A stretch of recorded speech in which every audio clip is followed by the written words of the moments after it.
What's up guys, here is my video for a 1000% enraged solo Zamorak. Now for my run, of course for this I was using my full book and most of the first Necromancer set. I did replace the headgear and the gloves and boots with tank gear. Of course at this enrage it's not totally warranted. You could still pull off first Necromancer loadout just so you're taking slightly bit less damage and have slightly more HP. For my familiar, however, I did go with the Hellhound just for that 20% damage reduction because that is actually major. But again, I do think at this enrage you could have gone with a Ripper or something like that. For the witches, you're just going to want to build up, get your full necrosis stacks, full souls. And of course, here's where I summon my conjures. I go ahead and use vengeance, use all my conjure commands, and unlike what most people do, I do actually get the gray bar down all the way here in the first, before the first pad starts getting charged. And so I do lose quite a bit of time here since I do go into a full living death rotation and basically build back up on souls and necrosis stacks. However, this is just something that I prefer to do, not necessarily saying this is better than charging the pad right away. Of course, at higher enrages than this, you will want to immediately start charging while Zamorak is still in its gray health.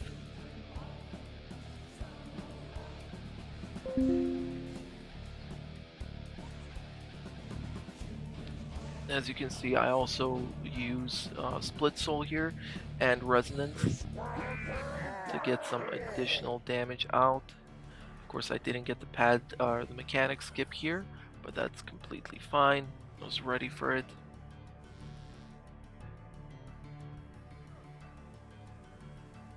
So we started pad 2, then we go to pad 4.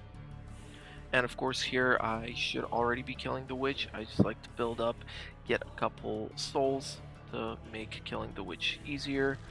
And then of course as I go into Infernus, my first attack is going to be actually invoking Deathmark, then either Resonance or Reflect.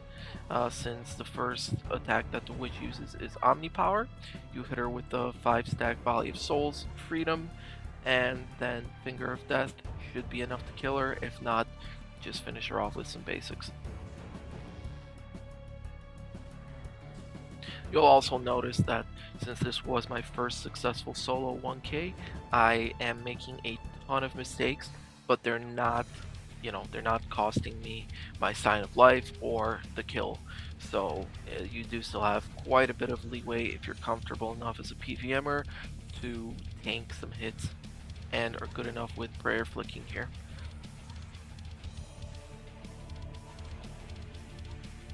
For the second pad that I'm charging, which is pad 4, I'm also trying to get the gray bar down as far as possible. At this enrage, it's really only advisable, I think, for the first 2 pads that you charge.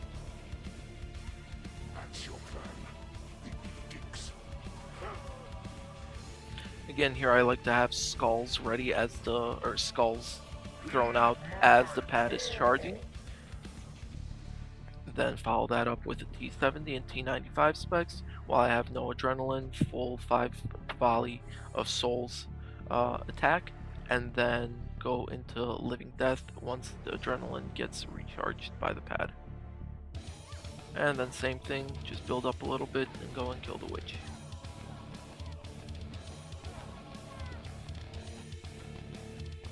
If you notice, I am constantly healing up my Hellhound. You definitely want scrolls in it because of the later specs that will be able to basically 2-hit it if you're not careful, and you do want that damage reduction from the Hellhound. So after pad 2, then 4, I went to 3, and here's where I throw out skulls, use up all of my adrenaline on Zammy, and then use the volley on the witch, go into living death, finish off the witch, and then get back on Zammy. Here I was slow getting the stun since I did just use the Volley of Souls on the Witch.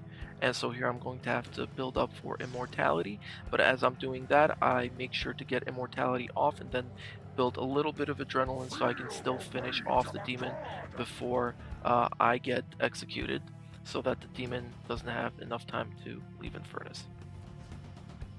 And of course, if you are unsure if you're going to make it, if you're struggling with food, if you're struggling with DPS, you can always just camp out in Infernus. You'll still be taking minor hits, but your adrenaline will eventually replenish. You can go ahead and use Regenerate, like you'll see me doing over here. You can use your Excalibur. You can take some time to heal up your Hellhound, sip a Spiritual Prayer Potion to restore those points so you can heal up your Hellhound. And of course, you're going to want to be upped on Spirit Weed Incense Sticks, as well as Penance Powder, so that your prayer points aren't being drained. And yeah, this obviously is not the fastest way to do this. It's not going to be a fast kill for me, but again, if you're just trying to get a 1k done solo, and you might not be the most cracked PVMer in the world, this is a way to do it.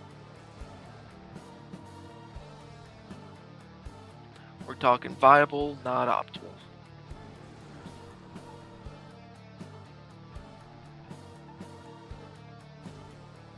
So as I spoke about the mistakes earlier, here you'll see that I accidentally tried charging pad 2, thinking that it's pad 1.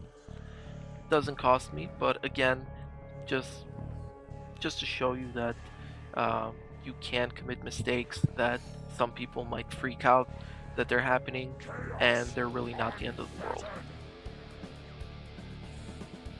You actually want to wait for Adrenaline Cage here and then phase him into Grey Bar after, as soon as possible. So here he's already done 2 autos, 3 autos, so I'm a little bit behind, 4, basically in the nick of time before another spec.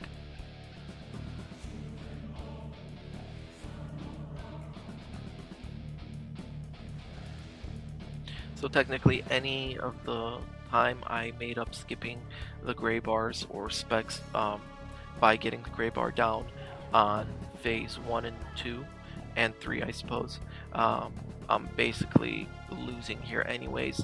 That's a DPS issue.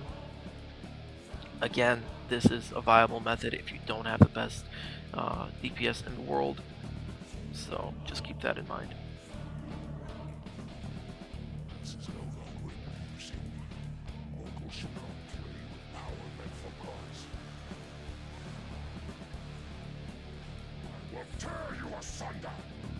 Now on these, the Chaos Blasts, you definitely will be getting them,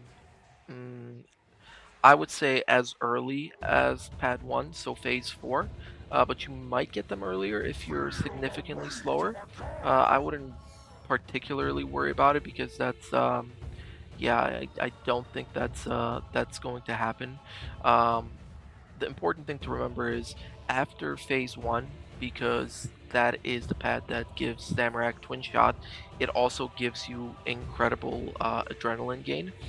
On Chaos Blast, go ahead and focus on damage rather than immortality, using immortality as quickly as possible.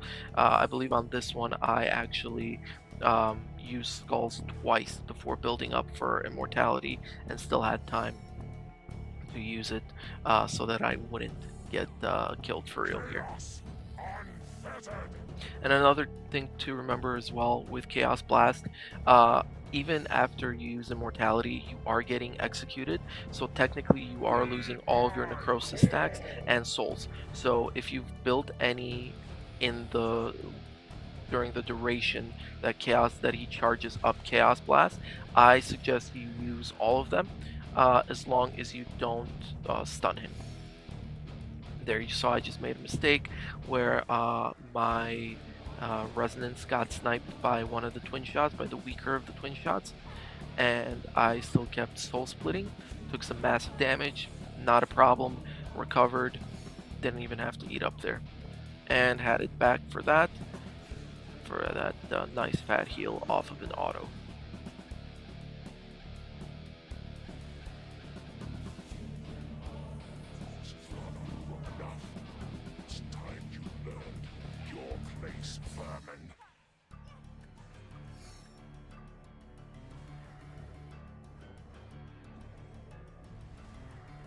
Tear you asunder. Here we go back into Chaos Blast, and I really take my time um, preparing for Immortality because of that extreme adrenaline gain. Feel the rage of a god. Notice that that one hit basically took my Hellhound down from around 13,000 HP to 5.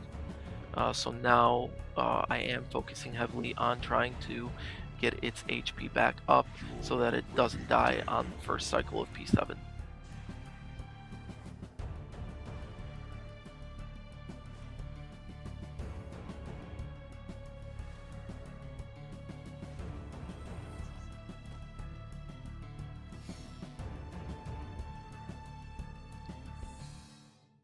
This world will burn. So an option here on the rune that I believe helps quite a bit more post 1000 is to actually barricade and Vidpot. I am still just using defensives like Resonance, Debilitate, Reflect and Debilitate. Resonance if I have it, and Disruption Shield along with the Vidpot. However, it does start to hurt, and especially at higher enrages, he will, the typeless will go through Barricade, the red bomb that is. And also another thing to consider is that at higher enrages, if he switches attack styles right as the bomb's going off and you're not quick enough switching protection prayers, you will basically get one hit if you're on the wrong prayer, even though technically the bomb, the explosion is typeless.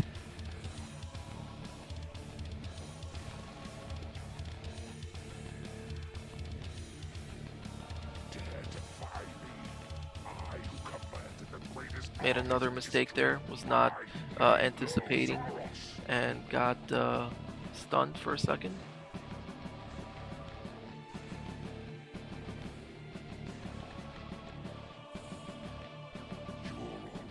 Here it's important to note the difference in order.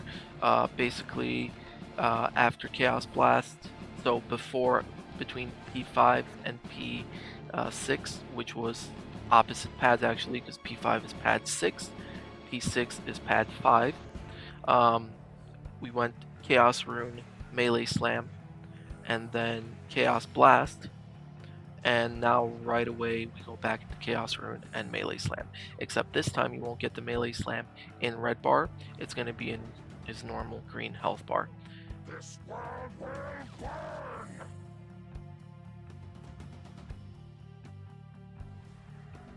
And here you're basically playing with house money now, so you're just trying to minimize damage and that you're taking and maximize DPS that you're dealing, and then just prepare for getting sent to Infernus.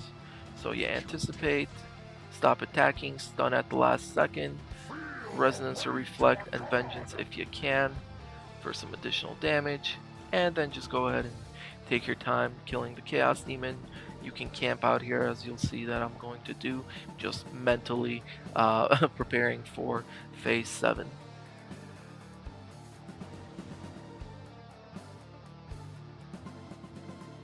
Going to take this time to heal up my Hellhound as well. It's not really necessary to go into P7 with it at full 20k HP, but just, an ease of mind thing, I suppose.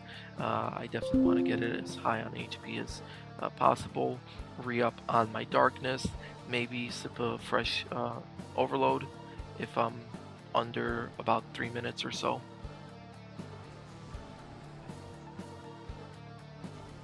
And hit him with the skulls, easily build up, and you'll have plenty of time before the next Chaos Rune to phase. Fear will Also, make burn. sure you uh, Chaos will protect from magic reign. right as This you're killing one him, and you will can lead the way actually over. death mark Not much until earlier you than I did. die, brother.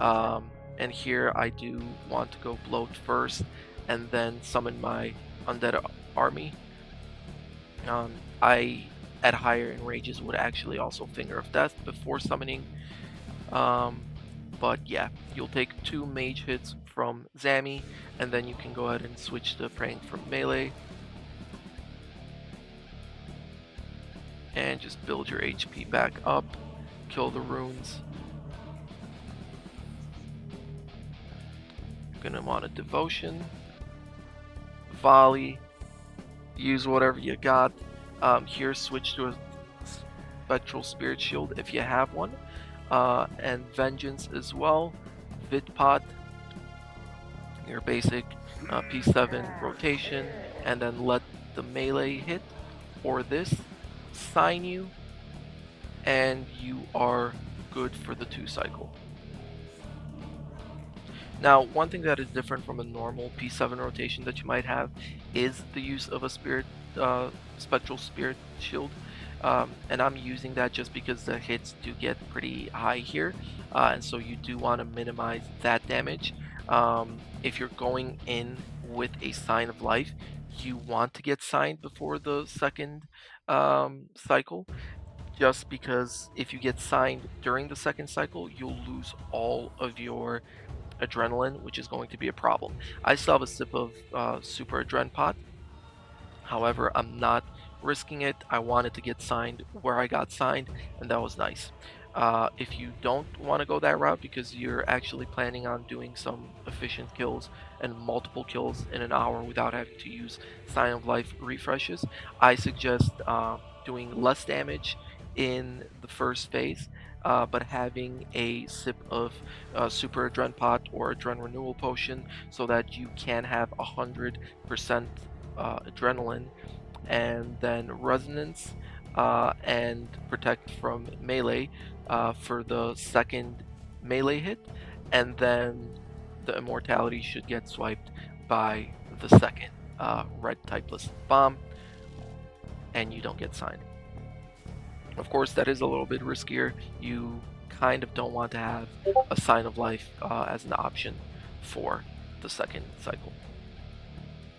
I took my sweet time building up on him, could have done this much sooner, but here we go. Got everything basically ready.